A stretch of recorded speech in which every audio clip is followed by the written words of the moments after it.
Good evening. Welcome. My name is Peter Christian Eigner. I'm the director of the Gotham Center for New York City History, and it's my pleasure to welcome you all to our conversation this evening. If you're not familiar with the Gotham Center, as always, I invite you to learn more online, where you can find over 1,000 essays, book reviews, event recordings, podcasts, digital exhibits, and more on all things New York City history at gothamcenter.org.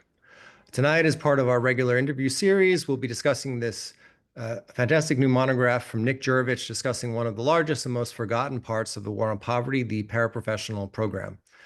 More than half a century later, it remains largely unknown that the most iconic event of the civil rights movement was a union-led demonstration organized by the Social Democratic and Labor wing of that movement. It was called the March on Washington for Jobs and Freedom. Jobs were a central demand of the movement from the very beginning, with figures like Adam Clayton Powell here in New York City organizing boycotts to change an unemployment picture that has never really changed since the decline of agricultural labor, namely a Black jobless rate triple, sometimes double that of the white rate. With the growth of the civil rights movement and the onset of deindustrialization in the late 1950s, activists began pressing the Democratic majority to resurrect a central cause of the mid-1940s, the idea of a guaranteed job program. That bid ultimately collapsed with the hollow right-to-work bill the party enacted in the Carter years, the Humphrey-Hawkins Act, but a vestige of it remained in the paraprofessional programs created by various iterations of Great Society legislation, including the one we'll be discussing tonight, federal aid to public schools. As our guest, Nick Juravich, makes clear in this new book, that funding was a sea change for people and especially women of color. In the fall of 1967, 1,500 Black and Latino women joined the workforce in New York City schools. By 1970, there were 10,000, part of 500,000 across the United States, a number that would eventually double. Those programs were a major reason for the sharp decline in poverty during those years, even though, like the New Deal job programs of the Great Depression, Washington made sure that workers had low wages and no benefits. Today, as Congress is busy dismantling what remains of the safety net, paraprofessionals still face those conditions often, even as they perform essential work. Juravich provides a long overdue spotlight on these women and their 7 decades of tireless care, protest, and organizing. So I won't say any more, but allow me to briefly introduce our guest this evening, and we'll jump straight to conversation. Nick Juravich is assistant professor of history at UMass Boston, where he serves as the associate director of the Labor Resource Center and teaches courses on labor and working class history, and public memory, the history of public schooling, and the history of Greater Boston. I'm also very pleased to note that for several years, he was an associate editor at the Gotham Center's blog for scholars of New York City. Heather Lewis is a professor at Pratt Institute here in Brooklyn, where her research explores the intersection of urban social movements and institutional reform, with particular attention to silence, histories of activism in oral history, and other archives. She is perhaps best known for her book, New York City Public Schools, From Brownsville to Bloomberg, The Community Control Movement and Its Legacy. She has also made teaching a key focus of her career, among other things, founding and directing the Assessment for Learning program, which supports cross-disciplinary faculty learning communities devoted to the scholarship of teaching and learning. I'm extremely pleased to welcome both of our guests tonight. And tonight, for something a little unusual, while we have disabled the hand-raising functions in Zoom, we have enabled the chat. So if you have comments, please feel free to share with each other and with us. And if you have a question, as always, please use the Q&A icon at the bottom of your screen at any point in the next hour of conversation. We'll begin answering those questions at 7:30 or so. So with that, I hope you join us, as always, and welcome our guests with a little bit of silent applause.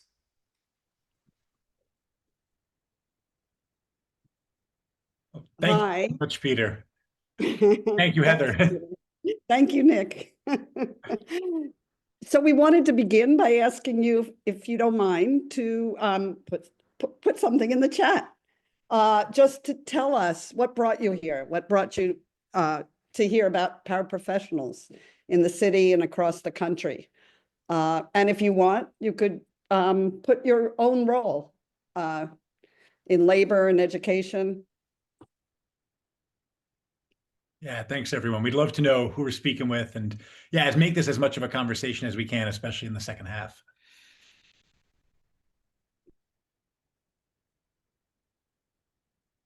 Okay.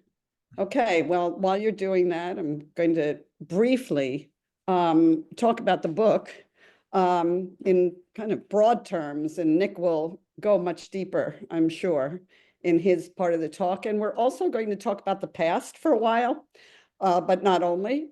We are going to leave time at the end to bring this history up to the present.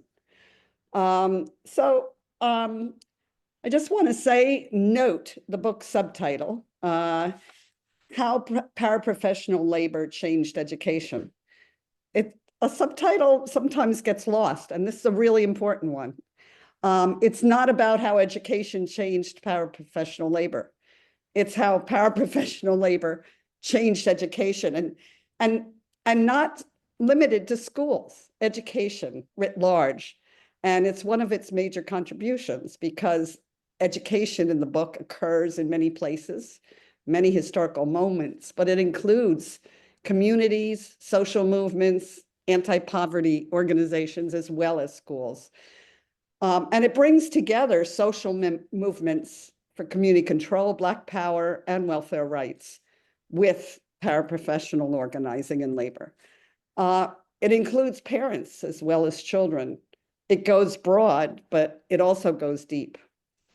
And it is a New York City history. It's a case study of New York City it includes its national ramifications. But it's New York City because the roots of the diverse theoretical underpinnings and programmatic models for paraprofessional training, hiring, and labor organizing started here. That's why we're at Gotham. And the case study follows community and paraprofessional organizers at the local level in the Bronx, South Bronx, Lower East Side, Central Brooklyn.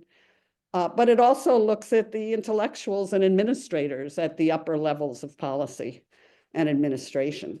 And the focus on paras and the way they changed education actually also changes the way we think about urban history, particularly New York City history. So I don't know how many of you on this webinar have read Mike Wallace's Gotham. It's quite long book, and his subsequent book. But in the first one, as an education historian, I was a little frustrated because education is pushed to the side. And believe me, he's not the only historian to do this. Most do, urban historians. Education somehow is in another realm. And so what's exciting about this book is that Nick is able to weave together the history of education with many different urban histories. And it's through the lens of the paraprofessional, which is truly amazing to me that is at the center of the book. And it also partially reads like a popular history, even though it's seriously academic. Because he follows particular people and paraprofessionals at the community level. And then he follows those with the citywide perspective, who develop the different models for paraprofessionalism, as well as the intellectual underpinnings and contestation. And the stories that he tells serve as a thread through two different time periods, really, through the 60s, the hope of the 60s, culminating in the 1968 teachers' strike in New York City, which I don't know who's on the call again, but some of you may remember it, some of you may have read about it. So culminating in the teachers' strike, culminating also in the winding down of the war on poverty and the beginning of the withdrawal of funding. But then he follows the movement and the people through the 70s, which is really important. And so in the 70s, early 70s, he describes in an exciting chapter, it's a great chapter, the organizing campaign for paraprofessionals to join the UFT. And this follows the contentious teachers' strike of 68, And so that chapter is a really important contribution to all of us, but also to the historical record, because it really changes the way we think about the aftermath of the strike, and also how the paraprofessional movement, organizing was used by the unions, but also the paras themselves and what they wanted out of the union. So it caused me to rethink a lot of what I thought I knew. It also caused me, and I hope others, to rethink the term professional. Now, the term paraprofessional wasn't always the term that was used. Aid is kind of a constant term, and there were others. But the professional in the paraprofessional is interrogated in this book throughout, actually. And what's interesting is that, Nick doesn't gloss over the differences and the different ways people thought about it. He doesn't try to get us to come to terms with it or to redefine it.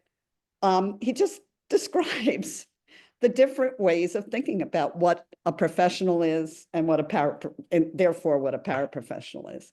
And he does it across the historical landmarks I mentioned, because it continues and it's contentious.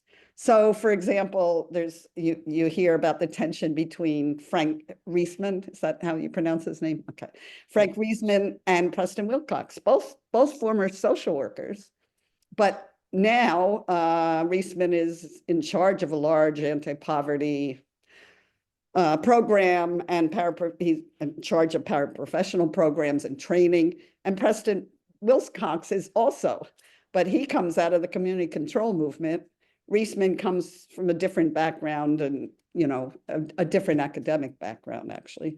And so their contestation over not just the term, not just the idea of professionals, idea of career, and what should happen with paraprofessionals at the community level. Where should they go? Should they go into careers and potentially leave their communities? Should they stay? But you get both levels of voices. You get the people, intellectuals considering this, and you have the paras themselves, because the paras many times identified with both. And, actually called the question for the two intellectuals, and they blended their identities, even as they remained committed to their communities. And so just winding up here, this is also a union story. Obviously, labor's in the title. The chapter I mentioned, the organizing chapter, was not just the UFT. They were facing off against DC 37. And it was fascinating how few votes there were, total votes. But the UFT won, and paras became members of the UFT. And then, the book also discusses, mentions the union's historical, let's say, memory of this period. Doesn't really go into it very much, but what I find interesting is that across all these years, since 68, since the 1968 teachers' strike, the union has not changed its storyline about what happened during that time. This book raises lots of questions for that, about that historical memory, and it causes us to rethink what it has been a pretty much solidified history. So I think he's raising so many new things, which is what makes it so exciting, both for a historian, but also for the public. And by the way, I don't know how many of you saw, there's a film called Drop Dead City at IFC this weekend. All the shows are sold out. Everything's sold out. It's about the 70s and New York City in the 70s. And so this book brings us back there in a very interesting way. And I just want to conclude by reading a short 2 sentences from the end of the chapter. So this organizing continued long after the flashbulbs and funding that put these movements in the spotlight began to dissipate in the late 1960s.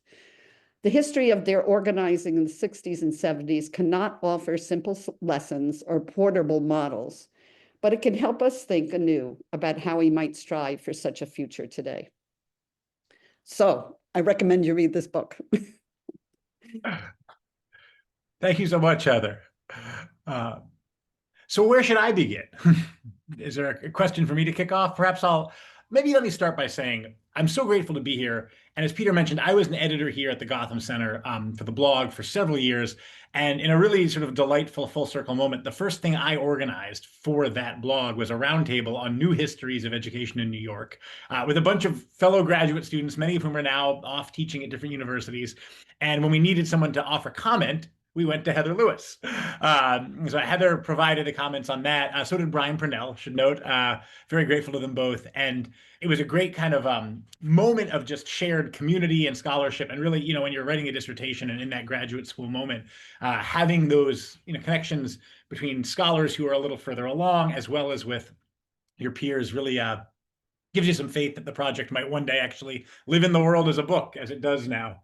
And so I also want to say, and this is maybe too much preamble, but I would be remiss if I didn't sort of acknowledge how much CUNY, the City University of New York, has figured both in my book and in my work.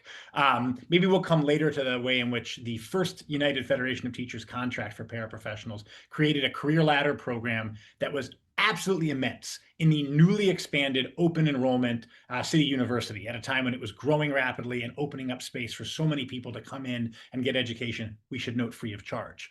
So that I've written about in other contexts, written about it in the book, used archives from CUNY, but also there are just so many CUNY scholars of so many generations whose work shaped mine. So I'm thinking of Clarence Taylor, Stephen Breyer, Judith Kafka, graduate students who came through with me, Brian Jones, Laura Kaplan, others, and folks working today who I'm still in conversation with, students in the grad center and elsewhere. So this is a book that would not exist without CUNY, and so it's a real privilege to present for CUNY about it.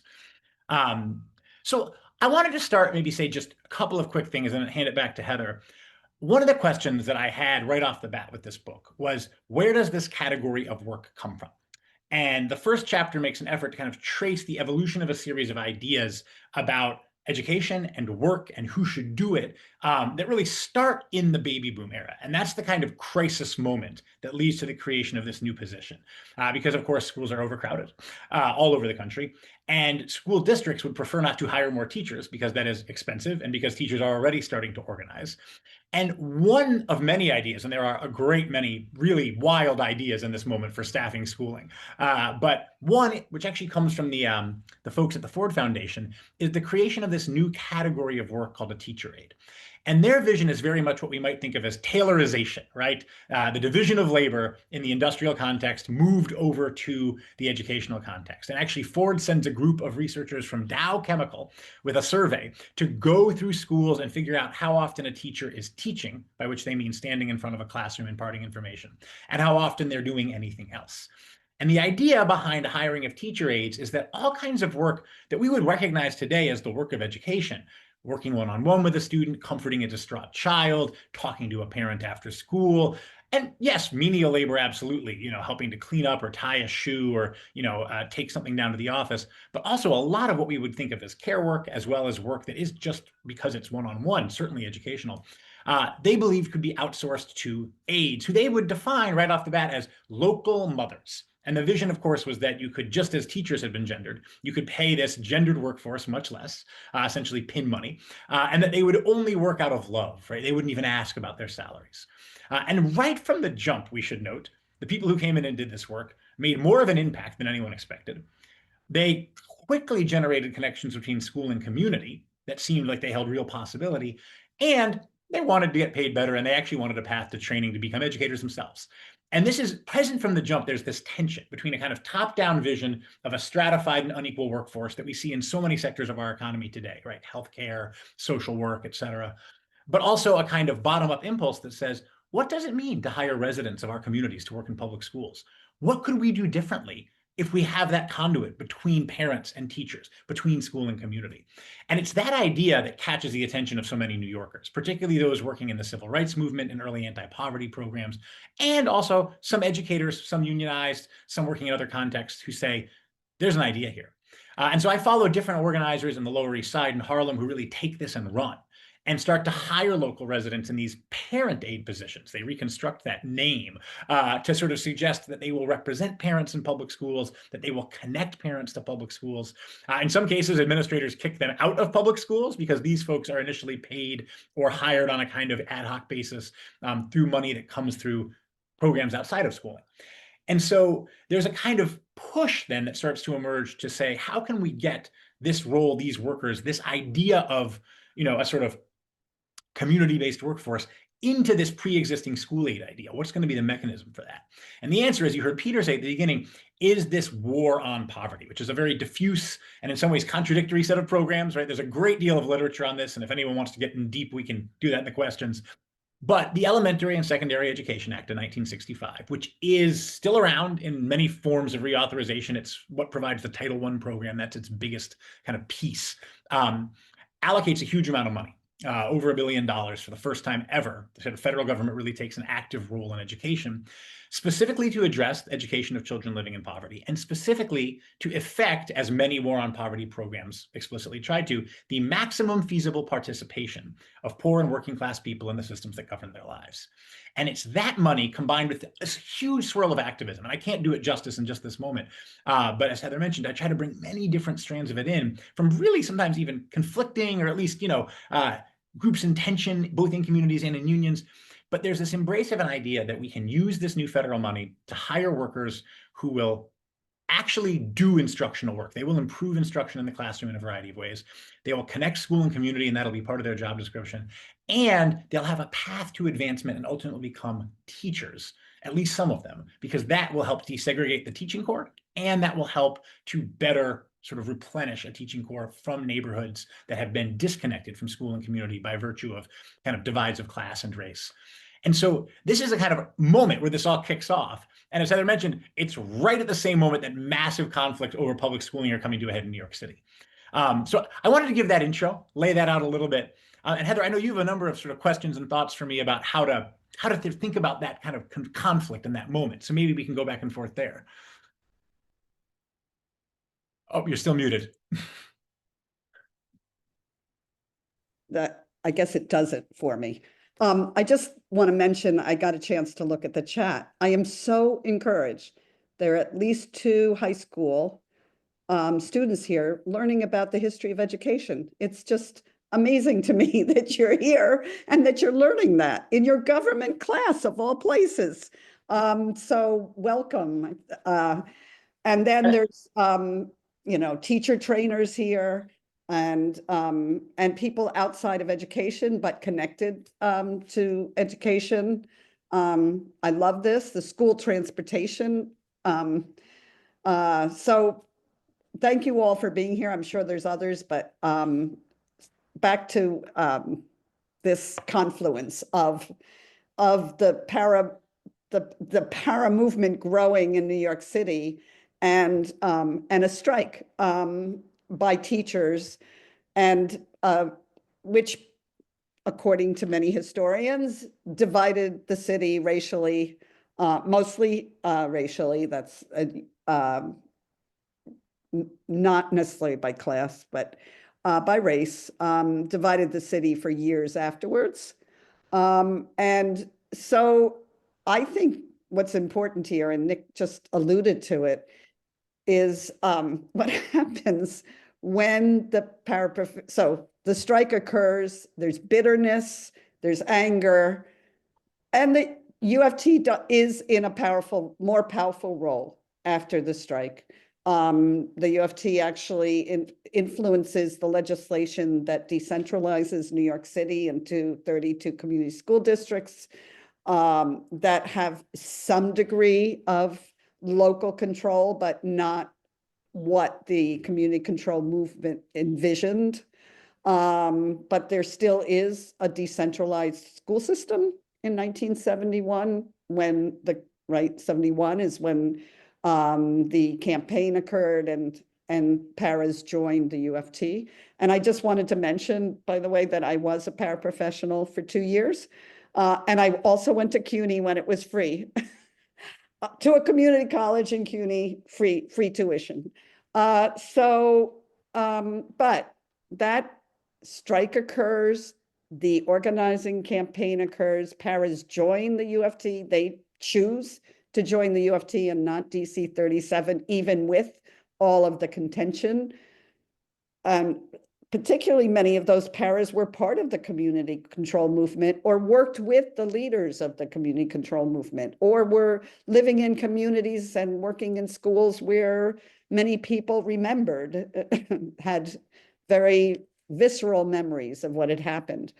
But they chose to join the UFT for lots of different reasons. And so what's interesting in that telling, in his telling of that, I would say, interesting moment, is that the very people who were, you could say, at each other's throats still, did come together in to a certain degree around the rights of paras to join the union, the rights of paras to be compensated fairly, and the rights of paras to be in the system.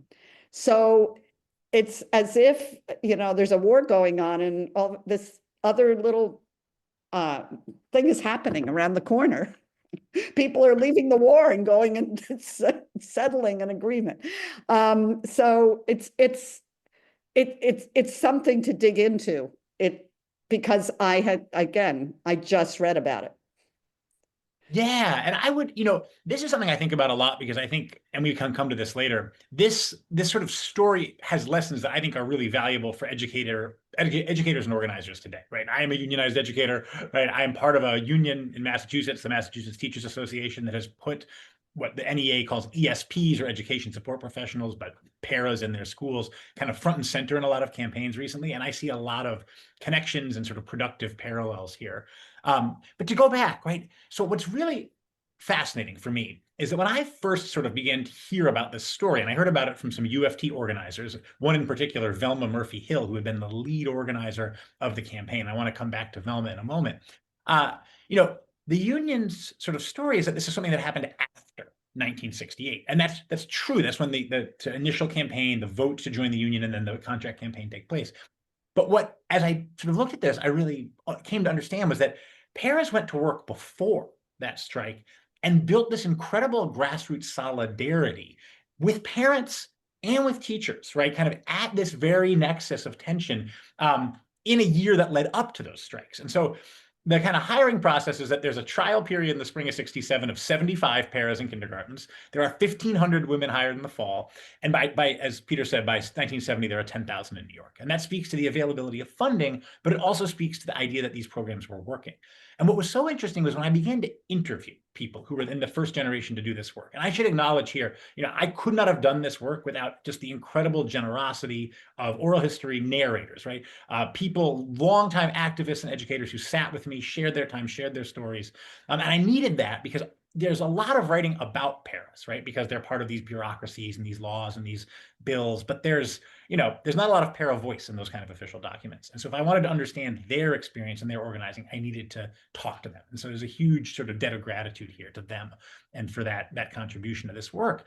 And what was so fascinating was in the first days and weeks that many paras went to work, they described it as, one called it hell. It was just, they hadn't been trained. They hadn't been given anything besides this incredible challenge to do this incredibly aspirational job of connecting school and community and improving instruction and imagining oneself as a future teacher. And they were being placed in schools with teachers who might not have even known before they showed up on the first day they were getting someone. And this was true of lots of war on poverty programs. They were very long on vision and short on specifics. And so there was tension. And this tension kind of initially runs along that axis of professionalism Heather mentioned, right? Teachers are going, hang on, we've got a contract, we've got protections from intrusions from administrators and from anyone who comes in from outside and tells us what to do. Now all of a sudden there's a person who I don't know from the community who maybe I don't feel comfortable with or I don't trust in my classroom. And paras are going, my children who've gone to this school maybe had a tough time here. We haven't had the best relationship with teachers and administrators. And it's bridging that divide that is the task of that first year. And, you know, this was just a kind of slow, day by day, week by week process. But by the end of 1968, the UFT actually runs a survey of 200 teachers and 230 paraprofessionals, and it comes back with overwhelming support. Teachers love the program. They can't believe how much of an impact it's made. They cite the way that instruction improved. They're reaching kids they couldn't reach. They're learning more about their students. They know more about their parents. Paras are translating at parent-teacher conferences when bilingual education is in its infancy. They are telling people in the community about programs that are available. They're also telling teachers about what's going on with kids outside of school so they can better know what's actually happening in the world outside their classrooms. And all of this is just making a huge difference. Now, what's sort of tragic in the story is that survey comes out 11 days after the first initial salvo of the conflict between the teachers union and the community control district in Ocean Hill, Brownsville, and Brooklyn. And for those who don't know, what essentially happened here was the city, with the Ford Foundation's help, there's Ford again, they're always cropping up in this era, had bankrolled a sort of experimental program to give 3 small districts in East Harlem and Harlem, the Lower East Side, and Ocean Hill and Brownsville, kind of right on the edge of Crown Heights and Brownsville and Brooklyn, and Bed-Stuy too, really, kind of at the nexus of those 3 neighborhoods, community control of schools. And this was, like many other things, very badly defined. The role of teachers and their unions was not very clear. And once this got launched, in the kind of spring of 68, the district in Brooklyn tried to transfer, and the debate was whether they were transferring or firing teachers, it was 18 white teachers, out of their district. And this led to then, right, the series of strikes in the fall where the UFT said, this is about our contract and due process. And the Black community, the Puerto Rican community who had led this struggle said, this is about breaking our power, our ability to decide for ourselves and our children what education can and should be. And it's a devastating and awful moment. What's important for me is that paras are right in the middle. There are lots of paras who cross picket lines. Preston Wilcox comes and recruits many of them and says, this is the moment you've been waiting for. We need educators in these schools. Come and show what you can do. Come be present for the kids in your community. And people absolutely cross those picket lines. But there are other paras who I spoke with who, because they were union families, because they felt solidarity with the teacher they'd worked with the past year, stayed out. And the thing that a lot of them did too was also childcare. In churches, in community centers. Paras were working all the way through that strike on both sides of the picket line to provide care for their communities because that's what they'd been hired to do and that's what they felt obligated to do. If they stayed out, they didn't get paid. If they went in, they got, you know, things thrown at them, yelled at, harassed. I mean, there was just such tension. But the thing that I want to highlight here is not that this wasn't a traumatic moment for the city, but that everything has to keep going, right? It's we as historians, we privilege the event, right? The kind of the moment, the tragedy, the cataclysm, and then, you know, sort of the aftermath we study. And there's absolutely a long aftermath of this in terms of the way teachers and communities think about education in New York City. But for paras, right, the same questions remain. We're doing all this work. We've clearly made a difference. We're not getting paid anything from the city. And if anything, the strikes have only revealed just how contingent these war on poverty programs are, how fragile they can be when they run up against other structures of power. And that's precisely why many of them say we need a union and we need to organize. And we need to be, even in the union that some of us are ideologically opposed to for its commitment to breaking community control, we need to be in that union both because it's got power. One person said to me when we asked him about this in an oral history, she said, the UFT, they had clout. This was the logic. It's a very clear and instrumental logic. But simultaneously, they said, we need to be in that union because we need to make a difference inside it, right? And this is a reminder that unions are not monoliths.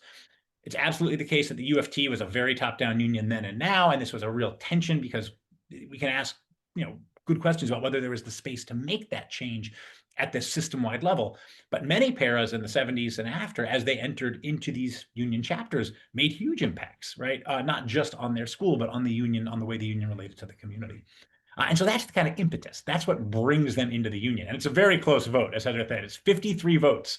About 4,000 paras are eligible for the initial bargaining unit, 3,800 votes. So there's clear enthusiasm for the union, but it's only a tiny margin that leads to them being in the UFT and not DC 37, which is you know, a city workers union primarily not in public schools. So I've gone on for a bit, but let me say one last thing because I think it's important. In 1970, right, the spring of 1970, the Board of Education looks at all of these proposals from newly unionized paraprofessional educators, and it says, we're not going to bargain. We're not going to recognize any of these. We don't believe you have the power to make us recognize this. And they don't believe that for 2 reasons. They don't believe that teachers will back paras after 1968. They don't believe they'll walk out or they'll support their picket lines. And they don't believe that the communities paras come from will tolerate a strike. And so what ends up happening, what paras and their organizing committee and the teachers and their allies who support them and their community allies do, is they wage a two-front campaign. Teachers who work with paras are recruited and organize themselves to go out into other parts of the city where this story is less known, where the impact is less visible, and tell their fellow teachers, you have to understand the impact this is making. You have to understand that we need these folks in our union and we need to fight for them. One Brooklyn chapter chair even writes a one-act play, which I love. They go out and do a role play with teachers who haven't worked with paras to show them the impact. Simultaneously, paras are out in their communities talking to people about why this is different. And there's a strike vote in April of 1970. Tensions flare. I've talked to paras who remember feeling like they were under attack. Velma Murphy Hill, who is a longtime civil rights organizer, she got her start in Chicago a decade earlier, and she was a close associate of Bayard Rustin, who was one of the few Black leaders to support the UFT during 1968. She remembers being called all kinds of names, really coming up against kind of the worst of the conflict, but encouraging paras in every opportunity, talk about this at church, talk about this on the playground, talk about this over coffee, talk about this in your community associations. And little by little, we start to see a change. The Amsterdam News, Harlem's Black-owned paper, which had excoriated the UFT in 68, starts to cover this sympathetically. El Diario and El Tempo in East Harlem start to do the same. By May of 1970, we have the New York Times, the New York Post writing these glowing articles about paras, and we have teachers gathering in Madison Square Garden in June, 10,000 of them, to vote by a 3-to-1 margin to walk out if paras do in fact go out and strike. And so all that solidarity they built back before that 1968 strike is what they mobilize and build from. And when the union tells the story, we should note Albert Shanker, very, very important UFT president, later president of the American Federation of Teachers, did support this. He had come around, having earlier on not thought it was such a great idea. And he did write a letter, actually, while he was jailed for the 1968 strikes under the Taylor Law, saying he would resign if teachers didn't support paras. And this is important. He also helped to coordinate some of these organizing efforts. But if we only understand the union from the top down and don't look at the grassroots, we miss the significance of this, which is that this campaign educated the whole city as to why paras mattered. It showed them what public education could be. And one of the things that those paras won in that 1970 contract, in addition to a 140% wage and benefits increase, healthcare, and a grievance procedure, was the creation of the Career Ladder program at CUNY, a truly stupendous and remarkable kind of achievement, and one that the Board of Education really didn't think would ever come to fruition, but became an engine of mobility and of connection in the 1970s. So yeah, that's that first half of the book for you all, kind of a rundown, and it's so much more detailed, of course. But I really I love these stories, and I love the opportunity to share them with you all. So if you have questions, go ahead and share them in the chat, and we can talk a little more about the second half of the book now.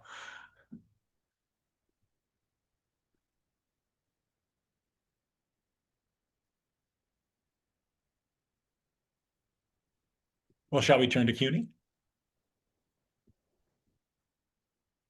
I'm not seeing questions, but okay. People may still be thinking, and that's fine. Yeah.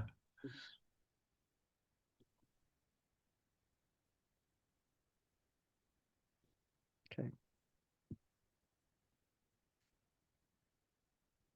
Well, in the meantime, perhaps I should say a little bit about the City University of New York. And I can actually share, I don't have that many pieces that I've written that are online, except for, of course, Gotham blog posts and things. But this is a piece I did for the American Federation of Teachers Journal, American Educator, a couple of years ago, about this renewed effort. And Heather and I were talking about an article in Chalkbeat just today, or yesterday, I guess, that talked about this vision that still percolates in different cities of growing your own teachers, right? The idea that, especially in cities that see high turnover, that see a lot of burnout, and we know this is a huge thing for educators right now, that there are programs historically, and they date back to this era, that are designed to hire local residents to become teachers, often working initially as paraprofessional educators.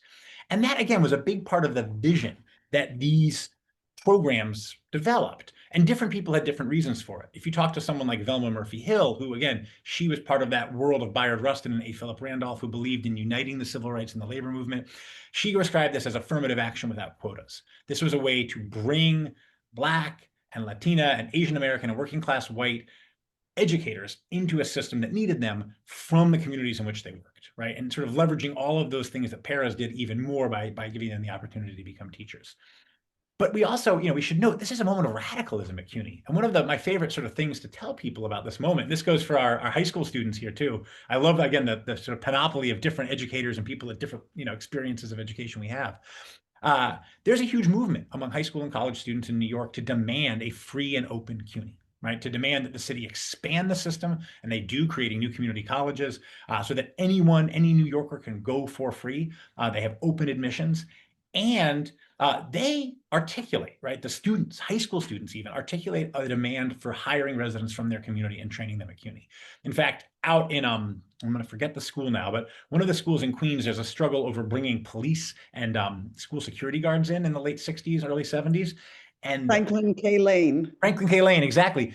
And when the students walk out and protest, one of the things they say is hire paras from our community instead. If you need adults in the community, if you need adults in the building, hire people we know, we trust. Don't bring in police, don't bring in outside security. So there's this push on the part of those young activists to bring, right, the vision of an open CUNY system and the vision of paraprofessionalism into that.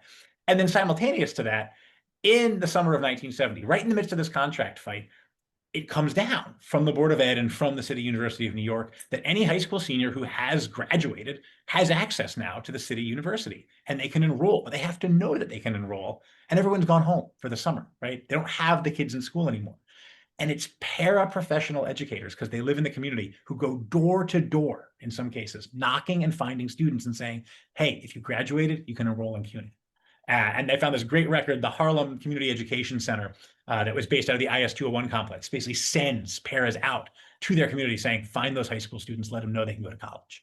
And so that's this kind of activism moment that then generates the opportunity for thousands of paras to attend school at CUNY in the 1970s. And I'll say just a little more here, which is that when this program was rolled out, the way they wrote the contract, it's actually kind of funny. It said the Board of Education has to figure this out within the year, and we have to be able to start in the fall of 71. And if they don't, they have to give all the money they allocated for it to the union to do it ourselves. So it's like a poison pill contract. It's like, you've got a year. If not, you're going to give up a lot of money. But what they do, the board is they craft a program. They work with CUNY. Actually, Joseph Montserrat, who's the head of the board, a Puerto Rican educator at that time, says, this is what all those organizers and activists are demanding. He's very aware that that's actually part of the demand.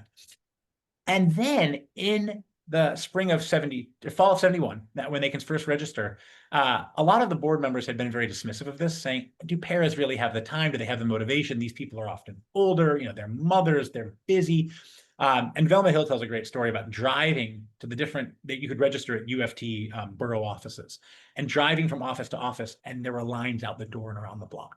And she said she just had tears in her eyes all day. It was like, of course people want this opportunity. Now, some of these folks had migrated during the Great Migration from the Deep South. They'd been denied education. Other people had to give it up because they were supporting their families. Like, to have a free, and we should note, paid time off in your contract to go back to school, this was incredible. And so of that bargaining unit, which grows to 10,000 paras to encompass all of the paras working in New York by 1972, between 3,000 and 4,000 were going to school every semester till 1976, after the fiscal crisis, when the programs shut down. And this moment is just such an incredible and inspiring kind of example of what an open, free educational system can do. We should be clear, not everybody becomes a teacher. It's a long road. People could start as paras with a 8th grade education. You didn't even have to have graduated from high school. That's a 6-year process to get up to being a teacher. But it meant, as you gathered degrees and experience, you could, one, take on more roles in the classroom. You could move salary lanes as a paraprofessional. And indeed, about 2,000 of these educators do become teachers in New York City by the 1980s, which is still at the time, was the largest single source of Black and Latino educators in the system. So I do see we have some questions coming in now. 1, 2, 3 right here. Let's read through these. Wonderful. So we've got 3 questions. One asking about how to do this research. Yes, how did I go about putting this book together? I'd love to say a little more about that. Also a question about any high school graduate with an average of 80. Yep. And this is where, I don't know the history of CUNY as well. It's true, yes. So there are, different admissions tiers for the different colleges now, but I'm not the right person to speak to the detail on that. And finally, we have a question about, would it be possible to return CUNY to its generational uplift roots by reestablishing tuition-free college? That absolutely would return CUNY to its roots. It would be a great thing to do. And there are, of course, programs that do this for some New Yorkers now. But again, that overarching free and universal vision, I think, still holds so much power. And I would, yeah, as I'm sure many of us would, love to see that renewed. And it would make such a huge difference and be such an incredible investment in the city. Well, I mean, I think that is the promise right now of the Chalkbeat article today about that grow your own teachers and the emphasis on paras and on CUNY. And because the city has to hire an unprecedented number of teachers for September because of the class size reduction. Yes. So it's a huge number. This is an unprecedented moment in the history of hiring. And so in a way, I read the article and I thought I was reading Nick's book. But Nick, there's a wonderful question here from high school student about something we haven't talked about very much. And it's about your methodology and about oral history and about making those choices. And thank you for that question. I would love to hear a little more about oral history, and both of us are oral historians, and how you integrated those oral histories into all the other research you did. And if you could talk about that, that'd be great. Absolutely. And so I should say, I was incredibly lucky. The way I came to this project was actually that I mentioned Velma Murphy Hill, longtime organizer. I had interviewed her for my undergraduate thesis on a totally different event when she was a teenager in Chicago and led a protest there to desegregate a beach. And she, so I was actually with her and her husband, Norman, who is a sort of very influential Black trade unionist in the 60s, 70s, and 80s. And we were on this beach and commemorating these events 50 years later. And the Chicago Teachers Union had donated some money to the event. And I said, this is so nice of them. Why did they do that? And she said, well, I worked as an organizer for paraprofessional educators, first in New York and then nationally for many years. And I said, I've never heard about this. Could you tell me more? And so this project for me began with that conversation. And it was immediate evidence to me that I would need those stories in addition to the archival research. But the way it evolved was sequentially over many years. So I wrote my first paper about this in the fall of 2011. And it was a paper where I went to the United Federation of Teachers archives, and the UFT, the big teachers union right here in New York City, keeps an enormous archive of records that go all the way back to its founding at NYU. It's an incredible resource for educators. And I will say one thing that's a real testament, the UFT put all that material there, and it's open and accessible to people, even those of us who have critiques of the union in different ways. And they've included materials that were collected as part of, opposition caucuses within the union, people who disagree with the leadership. There's also a lot of material in there collected from the community control era that was produced by community organizations, by intellectuals of various kinds. So I started in that archive that actually sort of worked as almost like 3 or 4 archives in one. And I told initially just that story of the para campaign for a contract in 1970.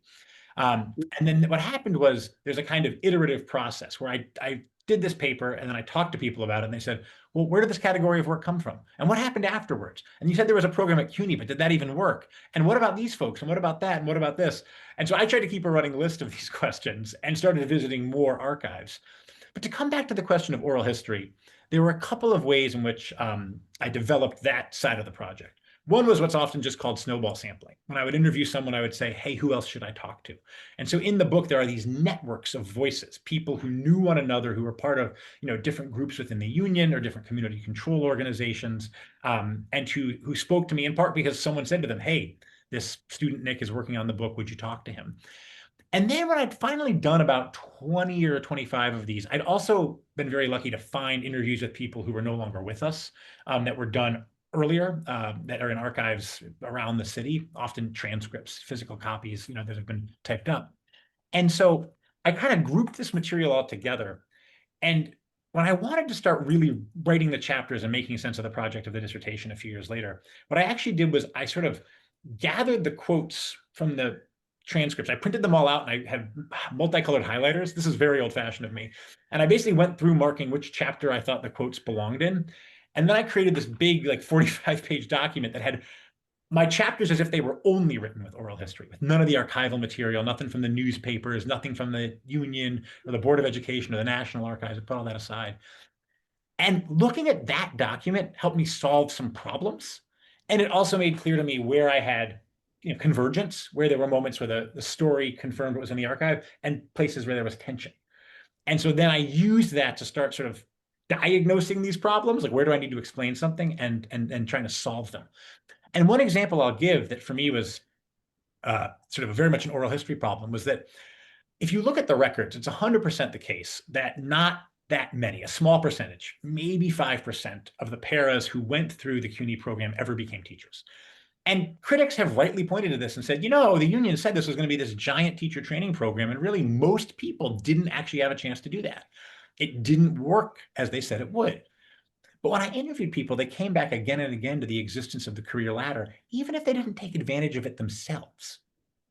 And so I had to sort of start to understand that. What was the significance of this in memory for people who might not have used it as it was so-called intended to climb all the way to being teachers? And when I went back and really listened again to what they had said to me and went back and compared what they'd said and what others had said, the answer was this was about defining ourselves as educators and winning access to something that was hugely significant in terms of positioning ourselves within the union. And so the symbolic value of the career ladder was both that it said, yes, all these people in your classrooms right now could be future teachers. And that was significant for teachers because it helped them think differently about who paras were, helped them understand them as educators. And it was significant for paras because it was legitimating. And the other reason it mattered, again, it comes back to this kind of idea of clout. The board really didn't think they should have to do it. They didn't think it would matter. And it cost enough money that it meant that, the union had, there are always finite resources. The union had to prioritize this over maybe a higher raise for teachers or something else. And so for paras to have oneness at this moment as part of the contract was this affirmation that we are educators and the union is going to expend significant capital to prove that. And once I understood that, then I could tell a story that, it balances these things, that acknowledges the limits of the program, as we must, and acknowledges that it was often overstated by certain people who had an inclination to do so, but simultaneously say this mattered in terms of positioning paras within their union and generating a kind of a respect and legitimacy from which then people took off in all kinds of directions. So that's something, a kind of example of method. And Heather, I'd love to hear you talk about this because you've done this work too. Well, actually, I didn't want to talk about method. Yeah. Yes, I did want to say my oral histories that I did about the same period of time, and I was not focused on paraprofessionals, but sure enough, I'm thinking of at least 3 of them that and they were very local. They were about local schools, principals and teachers.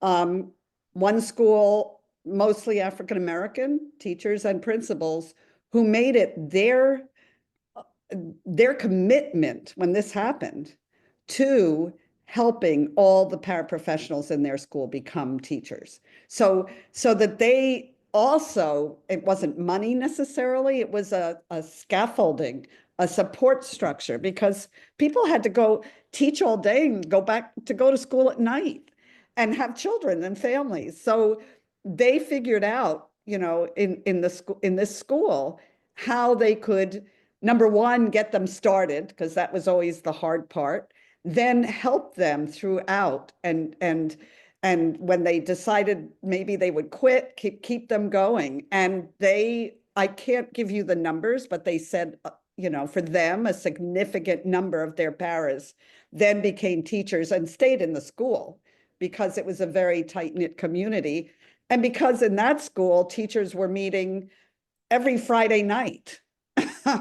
Every Friday night throughout the school year on their own time to improve instruction with paras too. So that's just one little story, but I think it shows how oral histories also, you find things that you never expected and hear things that you never expected to hear.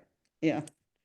It's absolutely true. And, the last thing I'll say is, I've come to the end of this book. It's longer than it should be, according to what the press initially asked of me. It's, a project that took me a better part of 15 years. And at the same time, I'm always finding out incredible new stories. I teach in Boston now. There's incredible stories in that community all around the state of Massachusetts, but also even in New York, because this work was so local.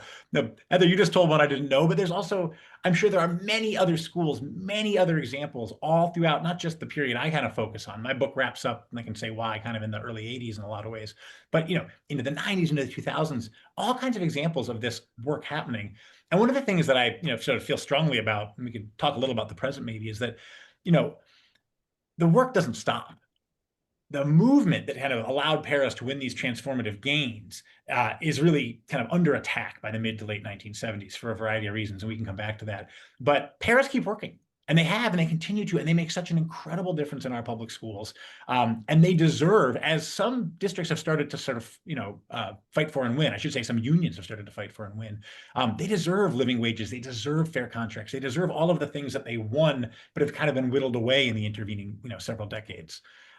Because when we sort of start to hear these stories, right, when we get past the headlines or the kind of cost benefit analysis and we talk to people, we can understand that impact so much better.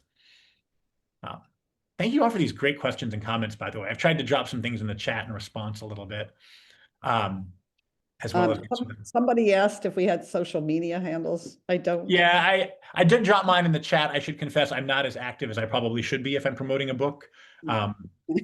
It's also one of those moments, the world we're in right now, there's a lot happening, and it sometimes even feels a little strange to be promoting a book amidst everything, but it's also, it's great to be in conversation with you all and to think about the ways that, we can defend and expand and reimagine public education, which matters so much. Well, so we have one person who's brought us into the present, asking us about the mostly post-pandemic trend in homeschooling, which it's a great question. And so I think about this too, because, we talk, I think, oftentimes in history, social histories of community as being this sort of wonderful thing, but community is at some level a neutral word. And right, parent organizers can describe incredible committed civil rights activists seeking equality for all, and they can describe there were parents who organized against desegregation all over the South, and there are parents today who organize to hound teachers for telling the truth about enslavement or Reconstruction, and to attack teachers for all kinds of things. And so it's a great question. It's a tough question. I will say, I think, the trend that has been around for a while, and I think this comes out of the kind of market-based reforms of the last several decades, but was accelerated by the pandemic, is this increasing sort of approach to schooling as an individual consumer. And I am a parent of 2 New York City public school children, and I see this even in our system today, right? There's almost a kind of knee-jerk response if something's not exactly right at your school, or if it's, if your kids maybe aren't doing as well as they should be, rather than saying, like, how can we in community do something that all of our kids could benefit from? It's, oh, well, is that the best school for your kid? Shouldn't you be working even harder to kind of find the right school, to consume the right piece of the educational pie, and kind of, seek out whether it means, putting your kid in a charter or driving them cross town to the better school, or for that matter, trying to access in other states vouchers to homeschool or to send a kid to a private school and this sort of thing. And it's, it's something that I think accelerated during the pandemic, both because of the necessary atomization that happened, during the lockdowns, but also I think because the post-lockdown discourse has focused so heavily on, and I think this, you're following up here, this sort of some of the kind of questions around what we might call the culture wars, as well as just the sort of increasing hostility to public education writ large. This is something that continues. And, I'm rambling a little here. We could drill down on specifics, obviously, with any number of these things. The last thing I'll say about, paras is that, in the early stages of the pandemic here in New York City, they were the most likely to die from COVID. Over 100 paras lost their lives in the first few months of the pandemic here in New York City. And that's both, because of the communities they come from and because of the work they do. Over half of those paras in New York City work in special education today, or education for students with disabilities. And that means, direct contact. That means, close proximity. And so, I think about their kind of status almost as essential workers, even though that term doesn't get used for educators very often in those moments.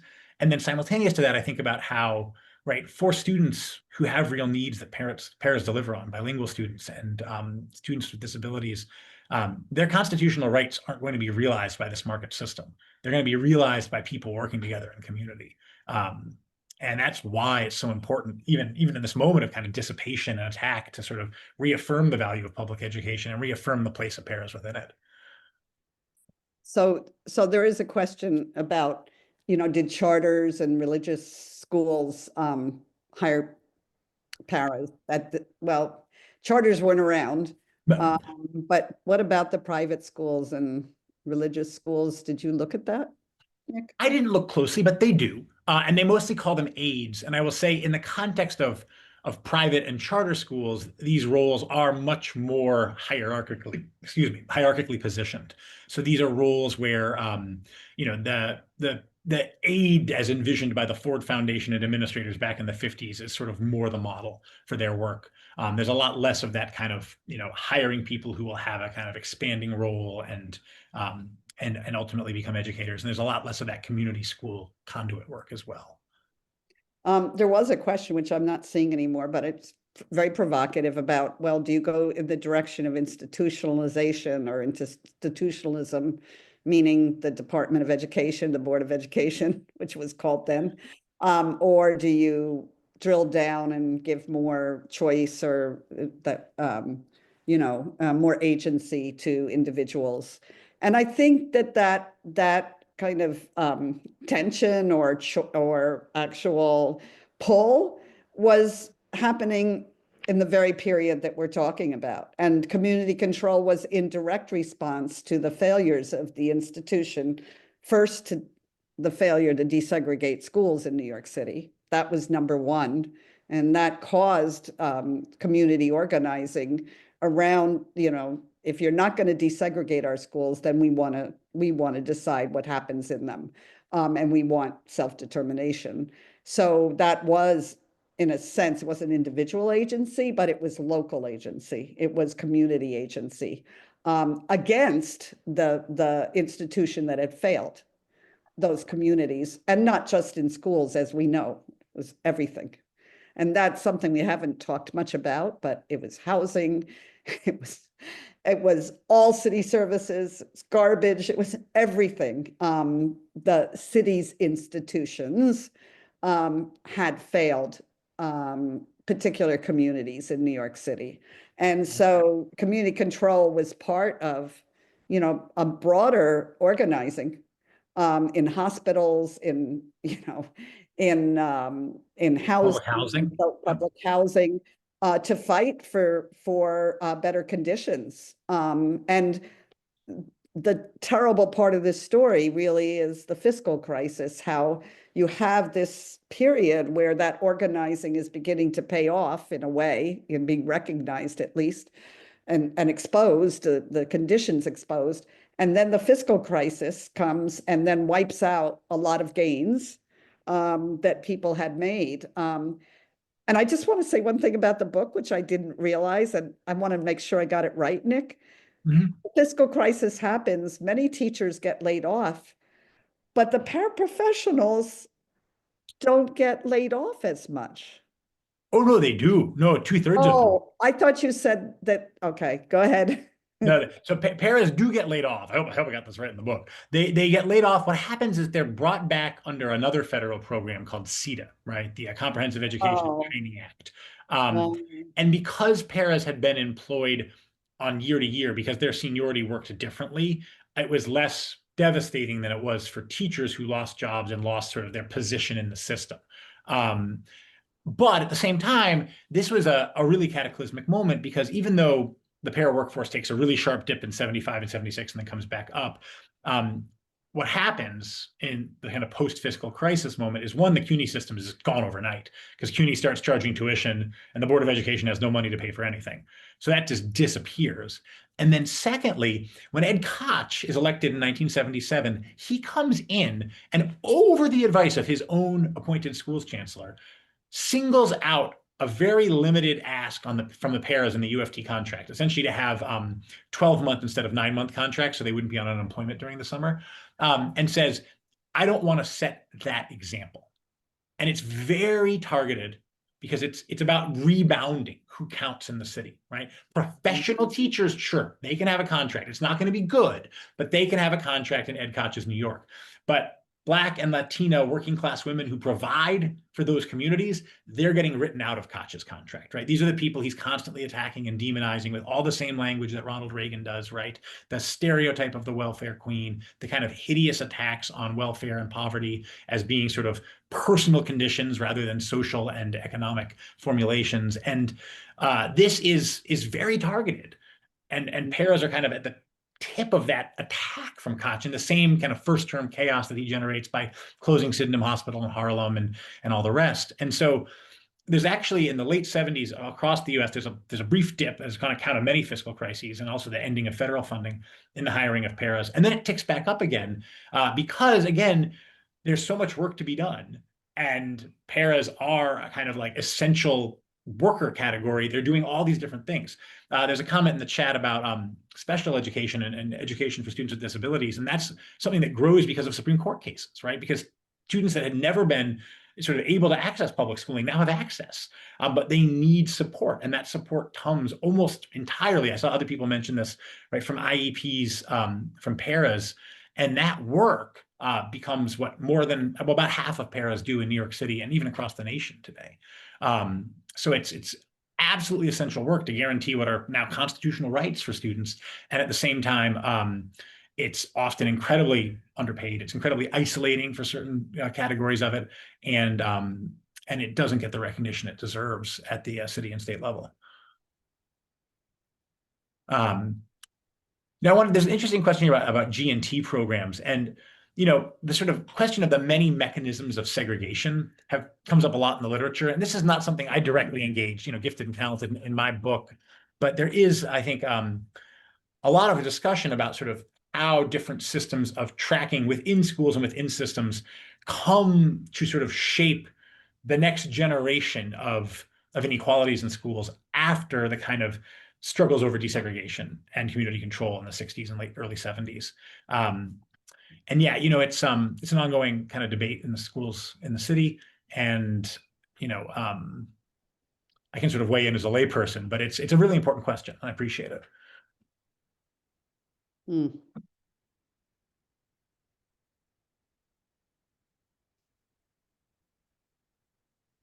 Looking back to our Q&A here, see if other stuff has come in.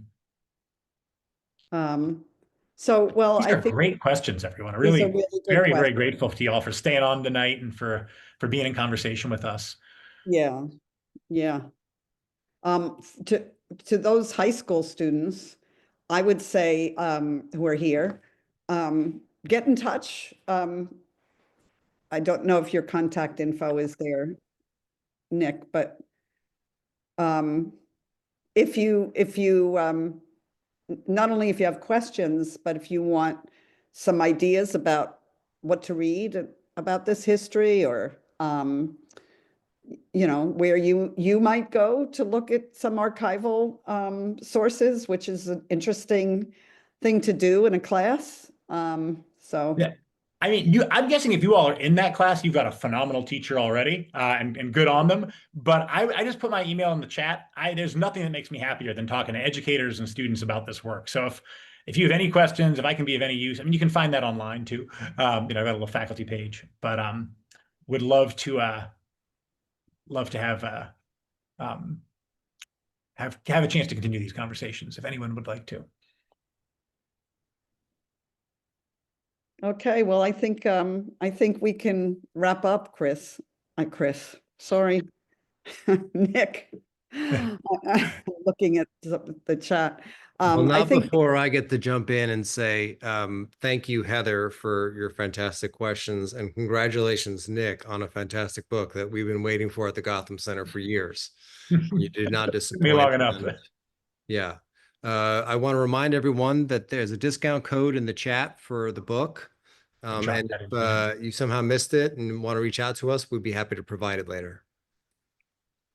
I just sent along a little graphic with it. You can go right to the press site and pick it up.